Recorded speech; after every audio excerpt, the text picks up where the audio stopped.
Hello, church. This is the first video in sort of the third little mini-series that we're doing on the three offices of Christ, those offices being prophet, priest, and king. What we've done so far in the last 6 videos is take the office of prophet and priest, divide them up into 3 videos each, and really what we've done is we have explored what was the purpose or role or function of those office, prophets and priests in the Old Testament. We then looked at case studies of each of those, and then finally we explored how Jesus Christ was and is the true prophet, the true priest, and in this series we'll look at how he is the true king. And we're going to follow that similar pattern of, in this first video, exploring briefly what is a king in biblical terms, in Old Testament terms. In the next video, we'll look at a case study of an Old Testament king to see how he succeeded in fulfilling his obligation as king. We'll also see how he failed in the role of king. And then in the third video, we'll look at how Jesus Christ is the true king, reigning now and forever, how the kingdom of God is advancing. I will say with this third office of king, it's probably a little more familiar to us than a priest would be, and as a prophet might be, because we know what kings are and what kings do, and what kings do today is pretty similar to what kings did in Old Testament times. Maybe less so today, but the historical understanding of what a king does is fairly unchanged. But we'll still look at it because it's incredibly important that we understand what a king does so that we can know how Jesus Christ is the true king. And ultimately our purpose in all of this, in learning more about this and studying the Bible, is to honor and glorify Jesus Christ as Lord and as King. And that's what we're going to attempt to do in these videos. Continuing, there's not a language issue here like there might have been with the other offices. I give you the Greek and the Hebrew here. In Greek, basileus, it means king, and in Hebrew it's melech, also just means king or ruler. Pretty common words in the Bible, especially in the Old Testament. In the part of biblical history that we're looking at, kings play a big role, and so they come up a lot. Similar to prophet and priest, kings are called by God. Biblical kings, at least, are called and installed by God. 2 Samuel 7:8 says, "Now therefore, thus you shall say to my servant David, Thus says the Lord of hosts, I took you from the pasture and following the sheep to be ruler over my people, Israel." So that's talking about the King David, who we're going to look at in the case study in the next video. But I think what's important for us to see here is that a true king is one that God has called, anointed, and installed himself. Rather than just someone declaring themselves that they are a king. Biblical kings were put in place by God specifically to fulfill a specific purpose. We'll look at 3 functions of a king. What exactly is it that a king does or ought to be doing? The first is that they are powerful and that they are a conqueror. That is, they have military might and perhaps personal martial ability, and they take land, they take people to be in their kingdom. When we think of kings, I think we ought to think of an ever-expanding kingdom in regards to its subjects and the land that it holds. In fact, that's what God says in Joshua 1:1-5. After the death of the Lord's servant Moses, the Lord spoke to Moses' helper Joshua, son of Nun. He said, "My servant Moses is dead. Get ready now, you and all the people of Israel, and cross the Jordan River into the land that I am going to give them." Sorry, I lost my place here. Into the land that I'm going to give them, to the people of Israel. Every place that the sole of your foot will tread upon, I have given to you, just as I promised to Moses. From the wilderness and this Lebanon, as far as the great river, the river Euphrates, all the land of the Hittites to the great sea, towards the going down of the sun, shall be your territory. No man shall be able to stand before you all the days of your life. Just as I was with Moses, so I will be with you. I will not leave you or forsake you. And so what we see here is God giving his people this land, and the king being the one who was going to conquer and take that land and rule over it as a king and his kingdom.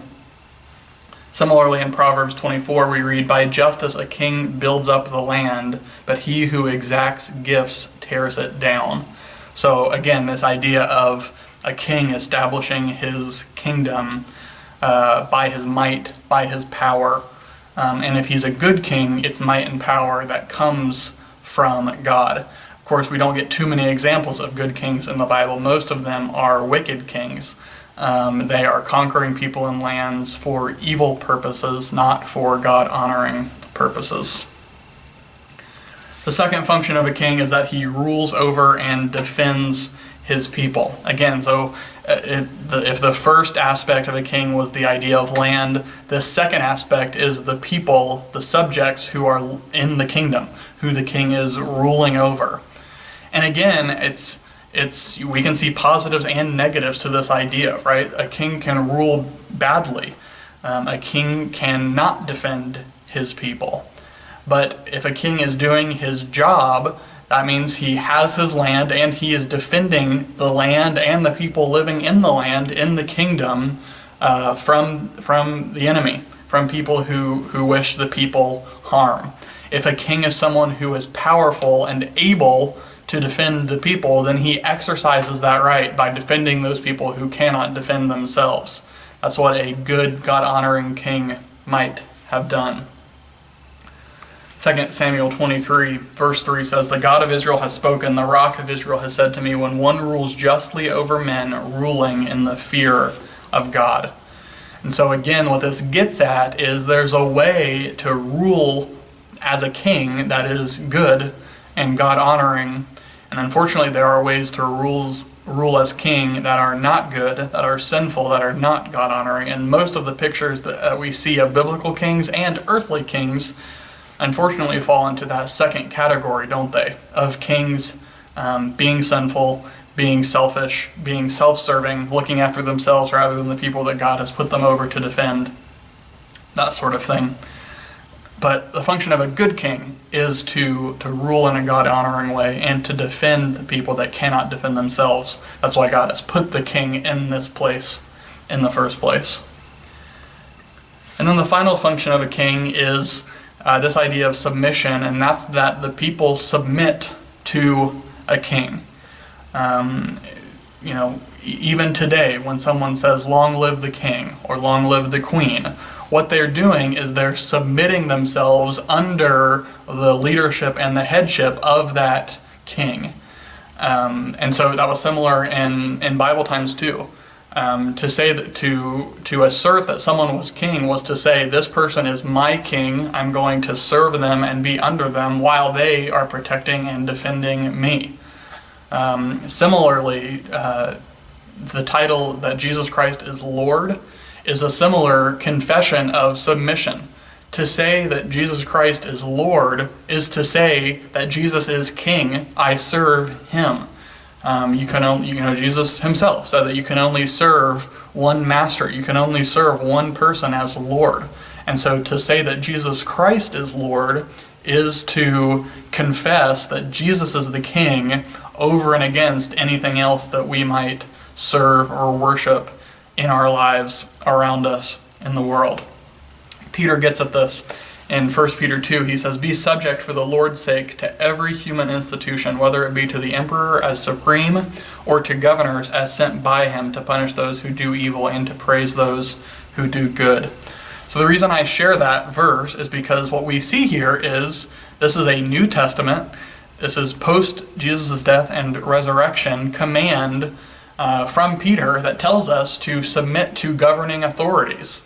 And that's sort of, what we don't have kings now, but we do have governing authorities. And those governing authorities that we have today are put in place and ought to be serving in the same way that God instructed these kings to serve, right? Our governing authorities are meant to protect us, defend us, to protect the land and the people. And so you can see a lot of parallels to what we understand today. And Christians are called to submit out of reverence to Christ to those governing authorities, because we ultimately submit to Christ as our king. And so a king with no one submitting to him isn't much of a king, right? A king is someone who people submit to as their ruler, as their Lord. Here we see those three functions all together, and we'll come back to the screen a little bit in the next few videos. But three functions of the office of king. They're powerful, they're conquerors, they rule over and defend people, and their people submit to them. I think what's very obvious by looking at this list is that kings could enact this office in a good, God-honoring way, and they can certainly enact the functions of this office in a sinful, not God-honoring, self-serving way. And even when we look at these things, we might sort of recoil or be tense about these functions, because we have so many pictures of kings, rulers, governing authorities doing these things badly. But ultimately, I think what that does is point us to our need for a greater king, and that is who Jesus is today. One of the key things I want us to think about is God made a promise to his people in the Old Testament, and that is from Abraham on down. And that was the promise of land and offspring.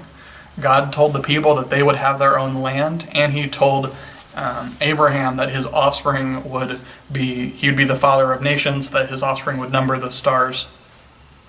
And so really what the king's role was, if you want to boil it down to one thing, it was to protect those two promises, wasn't it? It was to protect the land, that is the actual kingdom, to its boundaries, and it was to protect the people, the offspring within that kingdom.